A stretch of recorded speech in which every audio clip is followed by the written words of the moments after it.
ব্রাসেলসে ইউরোপীয় কমিশনের প্রেসিডেন্টের সঙ্গে বৈঠকে বসেছেন প্রধানমন্ত্রী। হতে পারে ইআইবির সঙ্গে ৩৯৫ মিলিয়ন ইউরোর আর্থিক সহায়তা চুক্তি। ইরানের সঙ্গে যুদ্ধ চায় না যুক্তরাষ্ট্র, নিরাপত্তা পরিষদে ব্লিংকেন বললেন মার্কিন সেনাদের রক্ষা করতে কঠোর হবে তার দেশ। কাল ওয়াশিংটন সফরে যাচ্ছেন চীনা পররাষ্ট্রমন্ত্রী। এবং বেতন বৈষম্যের জেরে আইসল্যান্ডে নারীদের ব্যাপক বিক্ষোভ, অংশ নেন অন্তত 10,000 নারী, যোগ দিলেন স্বয়ং প্রধানমন্ত্রী।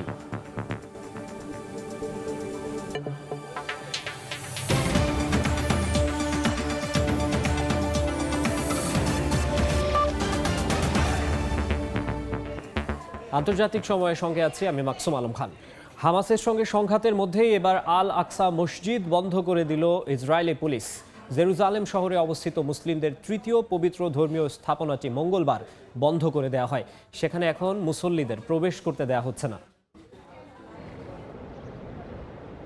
হামাস ও ইসরায়েলের মধ্যে যুদ্ধ চলায় গত কয়েকদিন ধরে আল আকসা মসজিদ নিয়ে থমথমে পরিস্থিতি বিরাজ করছে। যুদ্ধ শুরুর পর সেখানে মুসলিমদের উপস্থিতি অনেকটাই কমে যায়। এর মধ্যে এবার আল আকসা মসজিদ বন্ধ করে দিল ইসরায়েলি বাহিনী। মঙ্গলবার হঠাৎ করে মসজিদে প্রবেশের প্রধান দরজাগুলো বন্ধ করে দেওয়া হয়। এ সময় নামাজ পড়তে গিয়ে ইসরায়েলি পুলিশের বাধার মুখে পড়েন মুসল্লিরা। এ তথ্য নিশ্চিত করেছে ইসলামিক সংগঠন ওয়াকফ। সংগঠনটি জানায়, মুসলিমদের বাধা দিয়ে পুলিশ ইহুদিদের আল আকসা চত্বরে প্রবেশ এবং সেখানে প্রার্থনার সুযোগ করে দিচ্ছে। এদিকে চুক্তি অনুযায়ী আল আকসা মসজিদ চত্বরে অমুসলিমরা প্রবেশ করতে পারবে, কিন্তু সেখানে প্রার্থনা করতে পারবে শুধুমাত্র মুসলিমরা। এরপরও অনেক ইহুদি আল আকসায় প্রবেশ করে সেখানে পুলিশের সহায়তায় জোরপূর্বক প্রার্থনা করেন। এ মসজিদ সম্পর্কিত যে চুক্তি রয়েছে সেটি লঙ্ঘন করা হয়েছে বলেও জানায় সংগঠনটি। অপরদিকে যুদ্ধ শুরুর পরে আল আকসা মসজিদ প্রাঙ্গণে ইহুদিদের উপস্থিতি বেড়ে গেছে। এ মাসের শুরুতে ইহুদিদের ধর্মীয় উৎসবের সময় জোর করে কয়েকশো ইহুদি সেখানে প্রবেশ করে। ইহুদিরা আল আকসা মসজিদকে টেম্পল মাউন্ট হিসেবে অভিহিত করে থাকেন। আফরিন মৌ, সময় সংবাদ। এ বিষয়ে আলোচনার জন্য স্টুডিওতে আছেন সহকর্মী ওমর ইনান। ইরান, আপনাকে স্বাগত আমাদের আয়োজনে। আমরা আসলে প্রতিদিনই এই সংঘাত নিয়ে কথা বলছি, অনেকদিন ধরেই এটা চলছে। আমরা দুটো রিপোর্টও দেখলাম। এর বাইরে আসলে এই ইসরায়েল ফিলিস্তিন সংঘাতের সবশেষ কি তথ্য আছে আপনার কাছে? মাকসুম, আপনাকে ধন্যবাদ। আপনি জানেন যে আজ 19তম দিনের মতো এই সংঘাত এখন অব্যাহত রয়েছে।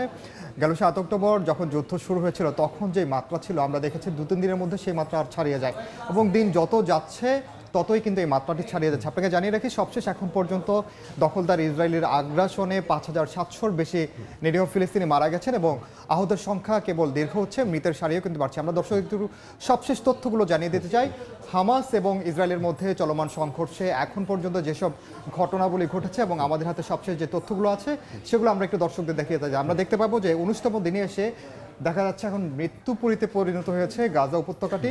জ্বালানি সংকটে বন্ধের পথে হাসপাতাল, জেনিন শরণার্থী শিবিরে হামলা, ইসরায়েলি আগ্রাসন বন্ধের দাবিতে বিক্ষোভ অব্যাহত। আমরা যদি মৃত্যুপুরী গাজা এবং জ্বালানি সংকটের কথা আসি, আপনি জানেন যে গাজা কিন্তু একেবারেই অবরুদ্ধ করে রেখেছে ইসরায়েলি বাহিনী। তারা কোনোভাবেই পানি এবং যে জ্বালানি, অতি প্রয়োজনীয় জ্বালানি ছেড়ে তারা প্রবেশ করতে দেবে না বলা হচ্ছে। এবং প্রয়োজনীয় যে সাহায্য, সেই সাহায্যগুলো যখন পৌঁছানোর কথা, যেমন একটি উদ্যোগ নেওয়া হয়েছিল, সে মুহূর্তেও কিন্তু ইসরায়েলের পক্ষ থেকে কঠোর অবস্থানে যাওয়া হয়েছে। তারা বলেছে যে কোনোভাবেই তারা এই গাজা উপত্যকায় নতুন করে কোনো ধরনের জ্বালানি কিন্তু তারা প্রবেশ করতে দেবে না এবং যে কারণে কিন্তু হাসপাতালগুলো আপনি জানেন যে শুধুমাত্র জ্বালানি তেলের উপরেই চলে। সেই জ্বালানি তেল না থাকায় শুধুমাত্র আপনার এই জেনারেটর যেগুলো আছে, জেনারেটরগুলো কিন্তু বন্ধ হয়ে যাচ্ছে এবং বন্ধ হয়ে যাওয়ার কারণে আপনার যেই মানবেতর যে পরিস্থিতি, সেটি হাসপাতালে কিন্তু এখন আরও বেশি মানবেতর হচ্ছে। যে কারণে আসলে এখন আসলে মূল যে বিষয়টি আমরা বলছি, মৃত্যুপুরীতে কিন্তু এখন গাজা পরিণত হয়েছে এবং যে কারণে আমরা বলছিলাম যে মৃত্যুপুরীর গাজার দিন দিন অবস্থা কিন্তু আরও খারাপ হচ্ছে। এবং জ্বালানি সংকটে যে বন্ধের পথে আমরা যে হাসপাতালগুলো বলছি, যে গতকালও কিন্তু আপনি জানেন যে দখলদার ইসরায়েলি বাহিনী হামলা চালিয়েছে গাজার যে হাসপাতালগুলো রয়েছে, হাসপাতালের বাইরের আশপাশের এলাকাগুলোতে। এবং এখন পর্যন্ত 20টির বেশি হাসপাতাল কিন্তু বন্ধ হয়ে গেছে এবং নতুন করে যেই হাসপাতালগুলো কোনোভাবে চলছে সেগুলো 2-1 দিনের মধ্যে কিন্তু বন্ধ হয়ে যাবে, এমন একটি শঙ্কার কথা তারা জাতিসংঘের পক্ষ থেকেও জানানো হচ্ছে এবং এমনকি সেখানকার যে দাতব্য সংস্থাগুলো রয়েছে তারাও বলছে। এবং সবশেষ আমি যদি আপনাকে বলি যে শুধুমাত্র গাজায় যে ইসরায়েলি আগ্রাসন চলছে তা না, আমি যেমনটি বললাম যে জেনিন শরণার্থী শিবিরেও হামলা হয়েছে। আপনি জানেন এই শরণার্থী শিবিরটি পশ্চিম তীরে অবস্থিত। পশ্চিম তীরেও কিন্তু একইভাবে সেখানকার প্রশাসক কিন্তু ফিলিস্তিন কর্তৃপক্ষ, হামাস নয়।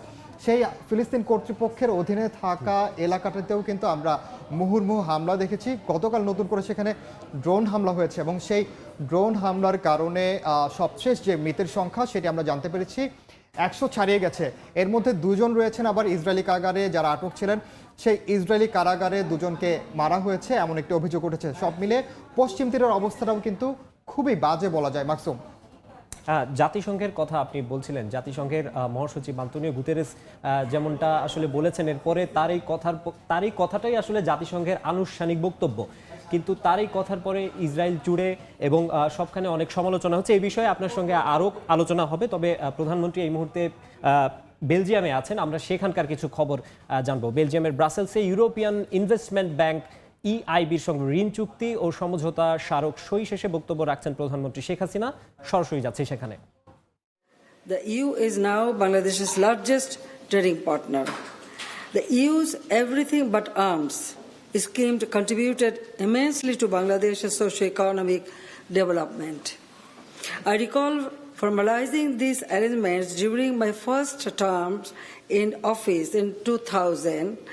I hope that the EU will offer GSP Plus to Bangladesh to support our development following our LDC graduation in 2026. Bangladesh welcomes the EU's Global Gateway initiative. In a few minutes, we are going to witness the signing of a number of agreements, including a €350 million finance contract with European Investment Bank. We appreciate EU's interest in partnering with us on climate action and renewable energy. I thank the EU for its humanitarian assistance for the 1.2 million Rohingyas being temporarily sheltered by Bangladesh. This solution to the Rohingya crisis lies in their safe and sustainable return to their homeland in Myanmar. And I urge the EU to remain engaged for an early, durable solution to this crisis. With Madam President, we have renewed our commitment to promote workers' rights and as well as safe and regular migration. I flagged our interest in partnering on research and innovation to find solutions to some of our local challenges. We are planning for a future partnership with the EU focusing more on strategic elements. I am happy that we have agreed to launch a negotiation on a partnership and cooperation agreement very soon. This would open a new chapter in our excellent bilateral relations. I thank you, Madam President. Thank you very much, and thank you all. Thank you.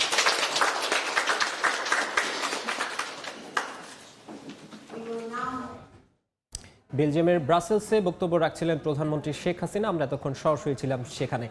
প্রধানমন্ত্রীর বক্তব্য প্রচারের আগে আমরা কথা বলছিলাম Israel এবং ফিলিস্তিন সংঘাত নিয়ে। আমাদের সঙ্গে উপস্থিত আছেন ওমর ইনান। আবারও ফিরে যাচ্ছি তার কাছে।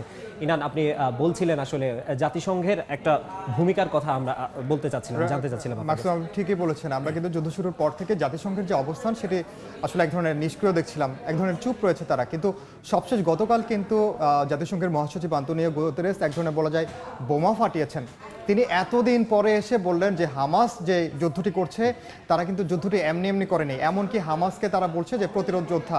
অর্থাৎ আন্তোনিও গুতেরেস যে ধরনের কথা বলেছেন আসলে পশ্চিমারা এক ধরনের আকাশ থেকে পড়েছে। তারা ভাবতেও পারেননি যে আন্তোনিও গুতেরেস জাতিসংঘের মহাসচিব এই মুহূর্তে এসে, যেখানে যুক্তরাষ্ট্র এবং পশ্চিমা দেশগুলো নির্দ্বিধায় কোনো ধরনের তারা সংশয় ছাড়া যেভাবে ইসরায়েলকে তারা সমর্থন দিচ্ছে, সেই হিসেবে তারা কিন্তু ভাবতেই পারেনি যে আন্তোনিও গুতেরেস এ ধরনের একটি কথা বলবে।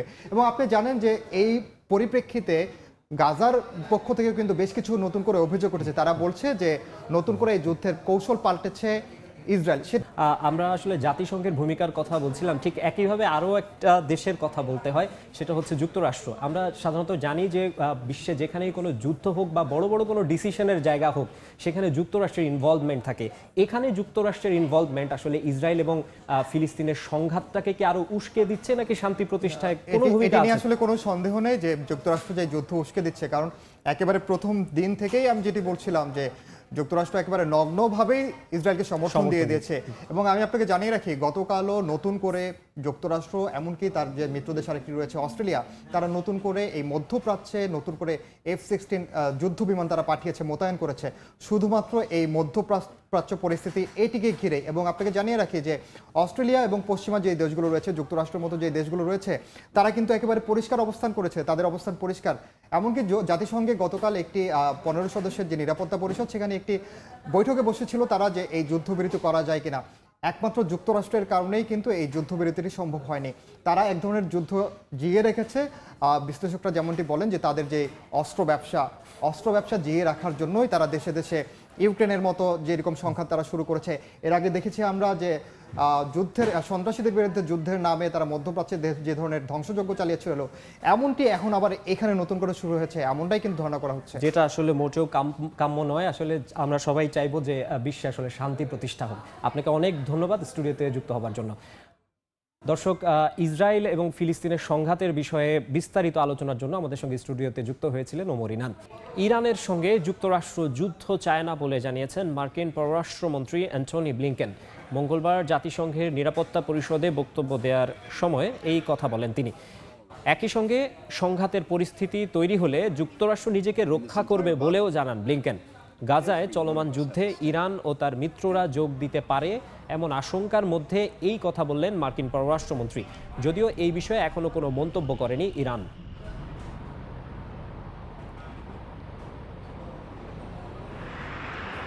সরিয়ে দেয়া হলো 2 মাস নিখোঁজ থাকা চীনা প্রতিরক্ষামন্ত্রী লি শেংফুকে। আনুষ্ঠানিকভাবে বরখাস্ত করা হয়েছে তাকে। চীনের ন্যাশনাল কংগ্রেস শেংফুর অপসারণের অনুমোদন দিয়েছে বলে জানায় দেশটির রাষ্ট্রীয় সংবাদ মাধ্যম। তবে তার বরখাস্তের কারণ কিংবা নতুন কোনো প্রতিরক্ষামন্ত্রীর নাম জানায়নি তারা। এতে করে বর্তমানে চীনে কোনো প্রতিরক্ষামন্ত্রী নেই। তবে শেংফুর বিরুদ্ধে প্রতিরক্ষা সামগ্রী কেনায় দুর্নীতির অভিযোগে তদন্ত চলছে। প্রায় 2 মাস ধরে জনসমক্ষে দেখা যায়নি লি শেংফুকে। এর আগে জুলাইয়ে বরখাস্ত হন দেশটির পররাষ্ট্রমন্ত্রী কিন গ্যাং। দুজনেই চীনা প্রেসিডেন্ট শি জিনপিং এর পছন্দের ব্যক্তি ছিলেন বলে জানা গেছে।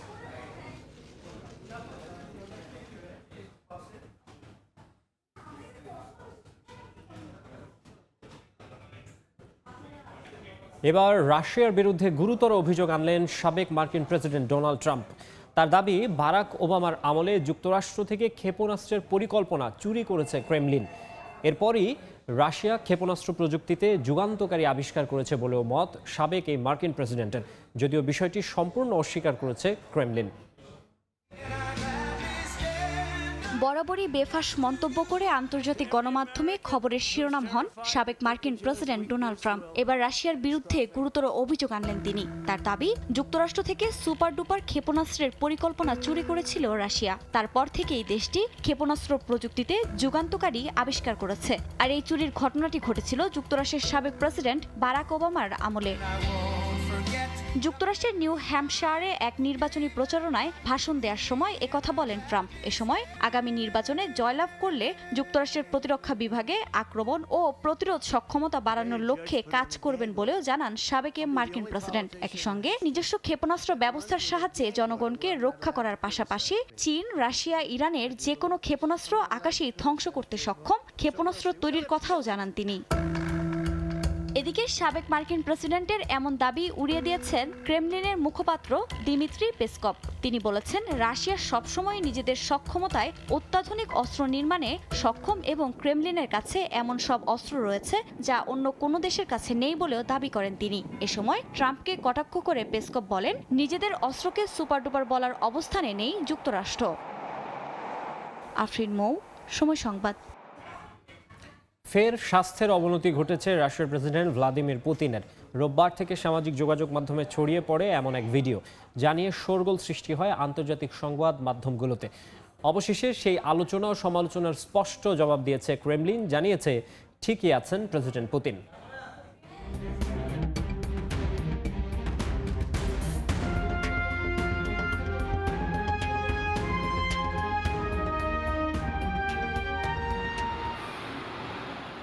রাশিয়ার প্রেসিডেন্ট ভ্লাদিমির পুতিন রোববার সন্ধ্যায় হৃদরোগে আক্রান্ত হয়েছেন। সামাজিক মাধ্যমে ছড়িয়ে পড়া এক ভিডিওতে নিজের বেডরুমের মেঝেতে তাকে অচৈতন্য অবস্থায় পড়ে থাকতে দেখা গিয়েছে। তবে চিকিৎসকেরা তাকে বাঁচিয়ে তুলেছেন, এমনটাই দাবি করা হয়েছে জেনারেল SVR নামে একটি টেলিগ্রাম চ্যানেলে।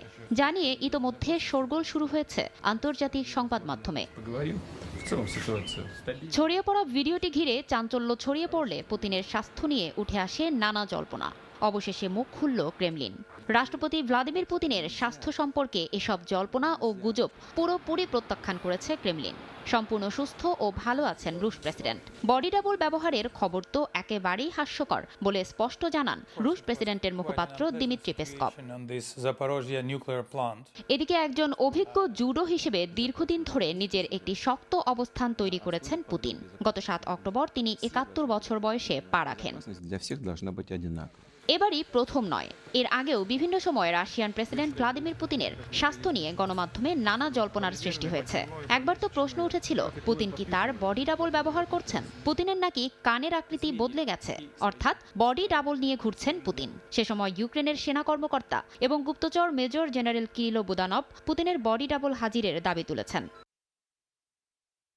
তবে 2020 সালের একটি সাক্ষাৎকারে বডি ডাবল ব্যবহারের দীর্ঘদিনের গুজব অস্বীকার করেন পুতিন। অবশ্য তিনি নিশ্চিত করেন যে নিরাপত্তার কারণে অতীতে তাকে একবার বডি ডাবল ব্যবহারের সুযোগ দেওয়া হয়েছিল। ফারজানা লিনা, সময় সংবাদ। ইউক্রেনীয় সেনাদের প্রতিদিন অন্তত 500 মিটার এলাকা রুশ বাহিনীর কাছ থেকে ফিরিয়ে আনার নির্দেশ দিয়েছেন প্রেসিডেন্ট ভলোদিমির জেলেনস্কি। আরও পশ্চিমা সামরিক সহযোগিতা নিশ্চিত করতে এই অগ্রগতি কাজে আসবে বলেও মন্তব্য করেন তিনি। যদিও মস্কো জানিয়েছে দোনেৎস্ক, কুপিয়ানস্ক ও খার্কিভ সহ বিভিন্ন যুদ্ধক্ষেত্রে উল্লেখযোগ্য অগ্রগতি অর্জন করেছে রুশ সেনারা।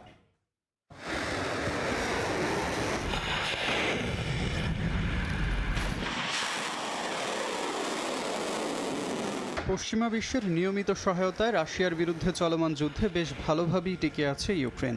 আন্তর্জাতিক বিভিন্ন অঙ্গনে কিয়েভের প্রতি সব ধরনের সমর্থন দিয়ে যাচ্ছে পশ্চিমারা। এই অবস্থার মধ্যেই রুশ বাহিনীর ওপর হামলা আরও জোরদারের নির্দেশ দিয়েছেন ইউক্রেনের প্রেসিডেন্ট ভলোদিমির জেলেনস্কি। এ সময় কিয়েভের সেনাদের রুশ বাহিনীর কাছ থেকে প্রতিদিন অন্তত 500 মিটার ভূমি হলেও পুনরায় দখলে নেওয়ার নির্দেশ দিয়েছেন তিনি। যুদ্ধে ইউক্রেনের অবস্থান শক্তিশালী করতে এবং রাশিয়ার সেনাদের চাপে ফেলতে এটি গুরুত্বপূর্ণ হবে বলে মন্তব্য করেন তিনি। কিয়েভের প্রতি বিভিন্ন দেশের সামরিক সহযোগিতা অব্যাহত রাখতে এই অগ্রগতি কাজে আসবে বলেও জানান জেলেনস্কি। এছাড়াও রাশিয়ার অধিকৃত ক্রিমিয়া পুনর্দখলে হামলা আরও জোরদারের ঘোষণা দেন এই ইউক্রেনীয় নেতা। এর আগে রাশিয়ার প্রতিরক্ষা বিভাগ জানায় ইউক্রেনের দোনেৎস্ক, কুপিয়ানস্ক, খার্কিভ সহ বিভিন্ন যুদ্ধক্ষেত্রে উল্লেখযোগ্য অগ্রগতি অর্জন করেছে রুশ সেনারা। এছাড়া চলতি মাসের শুরুতে রাশিয়ার প্রেসিডেন্ট ভ্লাদিমির পুতিন জানান পাল্টা আক্রমণ শুরুর পর ইউক্রেনের প্রায় 1 লাখ সেনা হতাহত হয়েছেন। রুশ সেনাদের কাছ থেকে ভূমি ফিরে পেতে কিয়েভ যে আক্রমণ শুরু করেছিল তাও পুরোপুরি ব্যর্থ হয়েছে বলেও মন্তব্য করেন পুতিন। এছাড়াও ইউক্রেনের সামরিক গোয়েন্দা বিভাগের প্রধান এক সাক্ষাৎকারে স্বীকার করেন যে লক্ষ্য নিয়ে তারা পাল্টা আক্রমণ শুরু করেছিল তার সময় মতো অর্জন করতে পারেননি। এদিকে মধ্যপ্রাচ্যে ইসরায়েল হামাস সংঘাত শুরুর পর ইউক্রেনকে রাশিয়ার সঙ্গে যুদ্ধে আন্তর্জাতিক সহায়তা পেতে প্রতিযোগিতায় পড়তে হচ্ছে। বর্তমানে সহায়তা ও সহযোগিতার দিক দিয়ে কিয়েভের চেয়ে এগিয়ে আছে তেল আবিব। মেহরাজ মজুমদার, সময় সংবাদ। বিক্ষোভে উত্তাল ইউরোপের দেশ আইসল্যান্ড। বেতন কাঠামোতে বৈষম্যের জেরে আইসল্যান্ডের প্রধানমন্ত্রী সহ কয়েক হাজার নারী ধর্মঘট পালন করেছেন। মঙ্গলবার বেতনে লিঙ্গ বৈষম্য ও লিঙ্গভিত্তিক সহিংসতার প্রতিবাদে নারী দিবসের ছুটির ডাক দেওয়া হয়েছে দেশটিতে। গণমাধ্যমের বরাতে জানা যায় 1975 সালের পর এই প্রথম এত বড় বিক্ষোভ হলো আইসল্যান্ডে।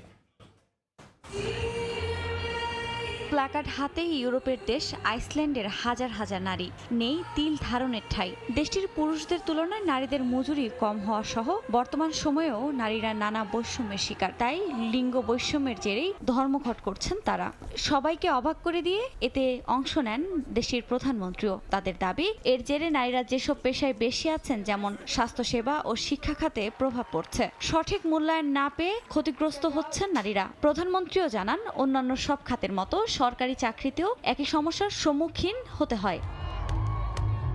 স্থানীয় গণমাধ্যমের বরাতে জানা যায়, বেতনের লিঙ্গ বৈষম্য ও লিঙ্গভিত্তিক সহিংসতার প্রতিবাদে মঙ্গলবার নারী দিবসের ছুটির ডাক দেওয়া হয় দেশটিতে। ধর্মঘটের কারণে এদিন বন্ধ ছিল আইসল্যান্ডের বেশিরভাগ শিক্ষা প্রতিষ্ঠান। এছাড়া জাদুঘর, পাঠাগার ও চিড়িয়াখানাও ছিল অচল। 1975 সালের পর এই প্রথম এত বড় নারী বিক্ষোভ হলো আইসল্যান্ডে।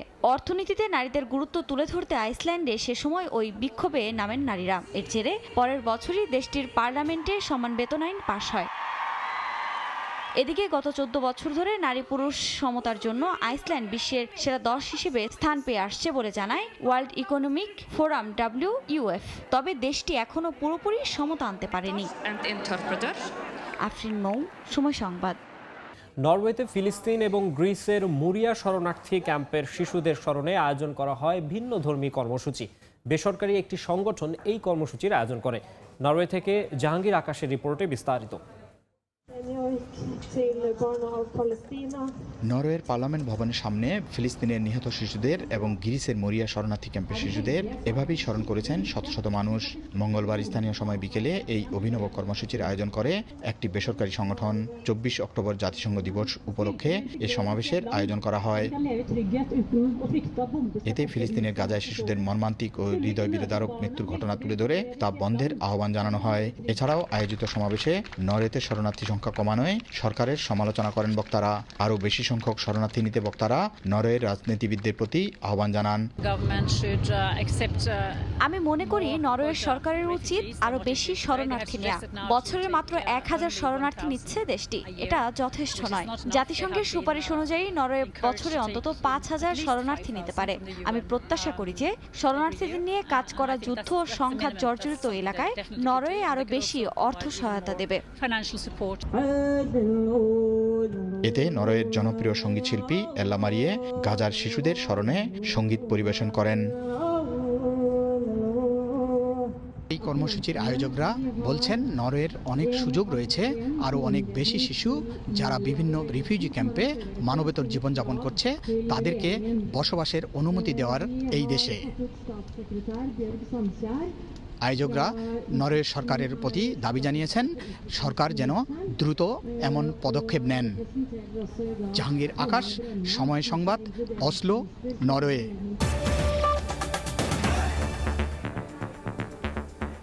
এই ছিল আন্তর্জাতিক সময় সংবাদে সঙ্গে থাকবেন। ধন্যবাদ মাকসুম। সময় সংবাদ নিয়ে ফিরছি কিছুক্ষণ পর, সঙ্গে থাকুন সময়ের।